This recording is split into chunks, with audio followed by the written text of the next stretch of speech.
morning guys, Teacher A here and welcome to Guro Pinoy sa Amerika. So ang lesson natin ay request ng isa sa mga members ng ating community para sa kanyang civil service exam. So ito ang prime factorization ng large numbers. So paano ba mag-prime factorize ng mga large numbers? So, dito sa lesson na to, ituturo ko sa inyo yung dalawang methods. Yung isa, yung traditional method, at yung isa, yung mas mabilis na method, lalo na kung talagang malalaking numbers ang given. So, paano yon? Example number 1. So, number 1, halimbawa, ang given natin ay 210. So, yung first method na gagamitin natin ay ang traditional method or yung tinatawag na factor 3. So, 210. So, first step is, kukuha tayo ng dalawang factors niya and from there, iba-branch out natin siya para makuha pa natin yung mga prime factors. So, 210, product siya ng 21, at saka 10. Madali lang kapag may 0. Kasi kapag may 0, automatic 10 yon. Kung ilan ang zeros mo, ganun din ang zeros ng factors mo. Halimbawa, dalawang 0 dito, so 100 to. Tatlo zeros dito, 1,000 to. Okay? And then yung 21, factor out natin. So, ang 21 ay product ng 7 and 3. So, mag-i-stop na tayo doon kasi yung 7 tsaka 3 ay prime numbers na. So, speaking of prime numbers, kapag sinabing prime numbers, ito yung mga numbers wherein yung products, ay yung factors niya ay siya lang at saka 1. Okay? Wala na siyang ibang factors. And then, yung 10 ay 2 and 5. Again, mag-i-stop na tayo doon kasi yung 2 and 5 ay prime numbers. So, therefore, ang mga prime factors natin ay, simula tayo sa maliit. So, 2 times 3 times 5 times 7. So, yan ang traditional method. Yung second method ay, gagamit tayo ng short division. So, 210. So, divide natin. Wherein, ang gagamitin nating divisor dito ay mga prime numbers na. So, sa method na to, kailangan alam natin yung divisibility rules. So, 210, pwede ko siyang divide by 10. Kasi yung 10 ay hindi prime number. So, gagamit na lang ako ng 2. Since nag-e-end siya sa 0 sa even number. So, paano nang gagawin? So, ilang 2 meron sa 2? So, merong isa. Ilang 2 meron sa 1? Wala. So, that's 0. And then, carry 1.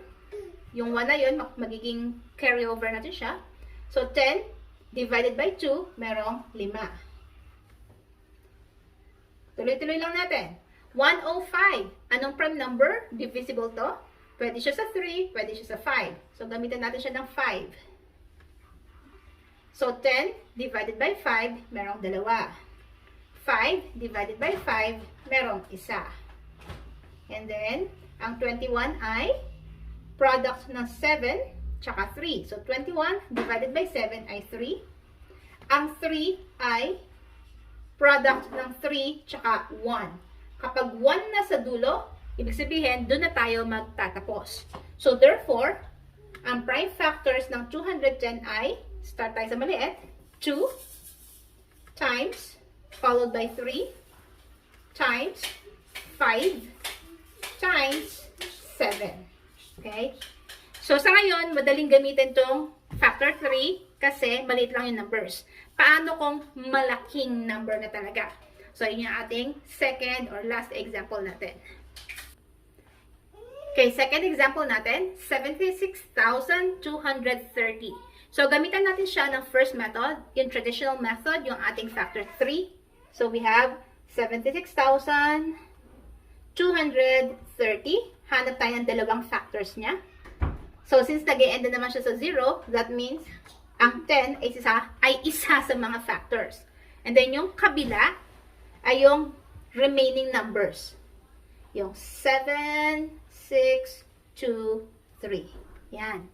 Factor out natin ang 10. Ang 10 ay 5 and 2. Hala, ang laki nito. So, 7,623. Divisible ba siya sa 3? Check natin. 7 plus 3 ay 10, plus 6, 16, plus 2, 18. So, ang 18 ay divisible sa 3. So, therefore, tong number na to ay divisible sa 3. Anong ginawa ko? Inadd ko lang lahat ng digits.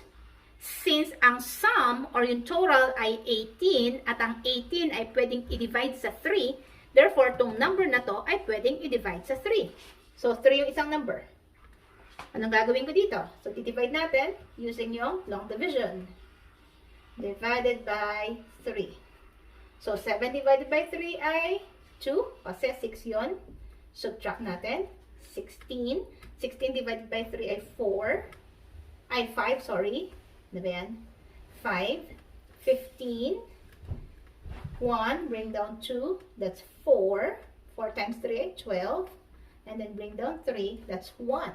So, therefore, yung isa sa factors ay 2, 5, 4, 1. So, yung 5, 2, 3 ay mga prime numbers na. So, ito na lang ang ating magiging problema.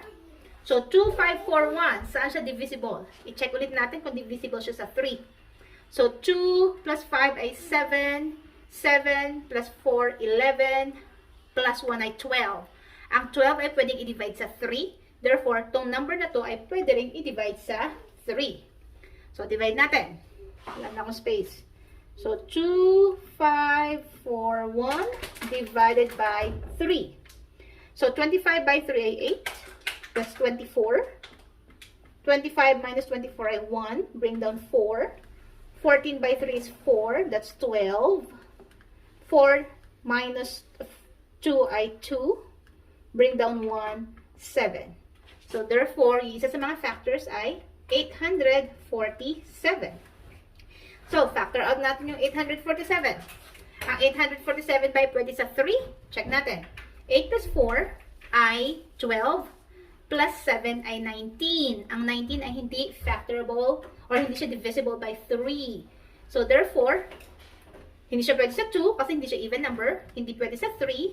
Ang next na prime number ay 5. Hindi rin siya pwede sa 5 kasi hindi siya nag-end sa 5 and 0. Next na prime number ay 7. I-check natin kung pwede siya sa 7. Yung divisibility by 7 ay medyo complicated. So, doblehin yung last number. 7 plus 7 ay 14. I-minus sa remaining na numbers, 84. So, 84 minus 14 ay 70. Ang 70 ba ay pwedeng i-divide sa 7? Yes. So, therefore, ang 847 ay divisible by 7. Kung hindi nyo sa ulo yung divisibility rules, guess and check na lang. 847 divided by 7. So, kapag sakto, divisible siya. Nahanap nyo pa yung kabilang factor niya. So, 847 divided by 7. So, 8 divided by 7 ay 1. 1 by 7 ay 7. Subtract 1, bring down 4. 14 by 7 ay 2. Times 7 ay 14. Bring down 7. 7 by 7 ay 1. So, this is 121. O, madali na to. 121 ay product ng 11 times 11. At ang 11 ay prime number. So, therefore, yung sagot natin dito ay, mag-start tayo sa pinakamaliit. 2 times, followed by ilang 3? 1, 2. So, 3 squared, kasi may dalawang 3, times, next number ay 5, times, next is 7, times, dalawang 11. So, 11 squared. So, therefore, ito yung ating prime factor. Now, check natin using yung short method, yung ating short division. So, kung napansin nyo kanina, sa method na yung traditional, all around the place yung ating solution. Kasi ang dami-dami talaga. Now, i-check natin kung ganun pa rin ang mangyayari sa atin using yung second method. So, 76,230. Short division. So, since nag-end siya sa 0, pwede kong gamitin yung 5. Pwede ko rin gamitin yung 2. Mas prefer ko yung pinakamaliit para mas madali. Yan, 2. So, 7 divided by 2, 3. Kasi 3 times 2 ay 6. Since 7 to, 7 minus 6, 1. So, carry over natin yon. Okay? So, 16 divided by 2 ay 8. 2 divided by 2 ay 1. 3 divided by 2 ay 1. Kasi 1 times 2 ay 2. So, 3 minus 2, may sobra na namang isa. carry over natin doon. So, 10 divided by 2 ay 5. Yan. Next, continue lang natin. Nag-e-end siya sa 5, therefore, divisible to sa 5. So, hindi naman pwede sa first number kasi 3 lang yon. So, yung two numbers ang gagamitin natin. 38 divided by 5 ay 7. Kasi 7 times 5 ay 35. So, 38 minus 35, may sobrang 3. Carry over natin yung 3 doon. So, naging 31 na siya. So, 31 divided by 5 ay 6. That's 30. 5 times 6 ay 30. So, 31 minus 30, may sobrang 1. Carry over natin doon. 11 divided by 5 ay 2. Because that's 10. So, 11 minus 10, may sobra na namang 1. Carry over natin doon. So, 15 divided by 5 ay 3. There. Next, anong next prime number ang gagamitin natin? Divisible ba ito by 3? 7 plus 3 ay 10. Plus 6, 16, plus 2, 18. Ang 18 ay pwedeng i-divide sa 3. Therefore, ang 7,623 ay pwedeng i-divide sa 3. So, 7 divided by 3, merong 2. Ilan ang sobra? 3 times 2 ay 6. 7 minus 6, may sobrang 1. So, carry over yon. 16 divided by 3 ay 5. That's 15. So, subtract. 16 minus 15 ay 1. Carry over ulit siya. So, 12 divided by 3 ay 4. 3 divided by 3 ay 1. There.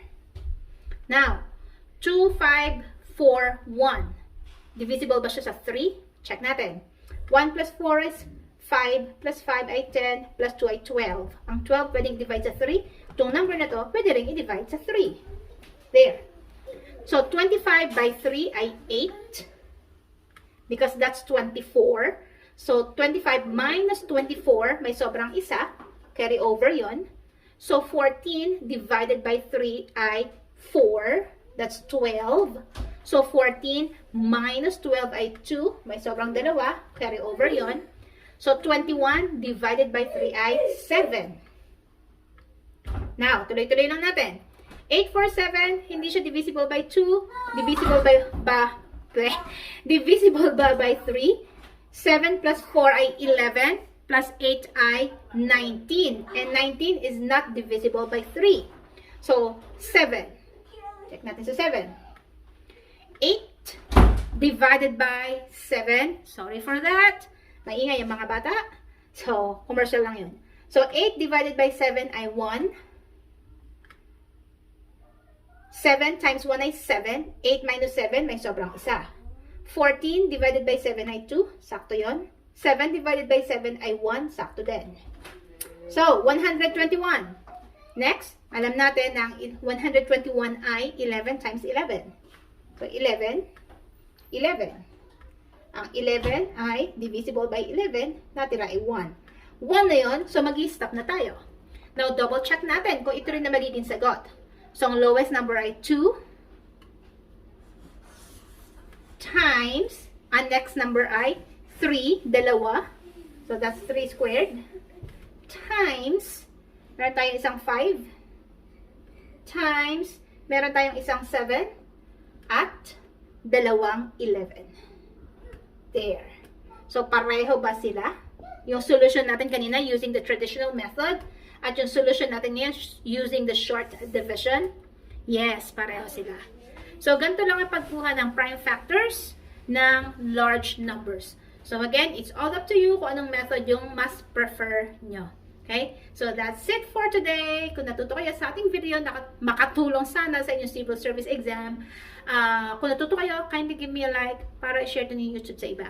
And please, do sa ating mga civil service takers or examiners, if ever meron kayong request na topic, kindly PM na lang ako or i-comment nyo sa ilalim. Okay? That's all for today. Bye, guys!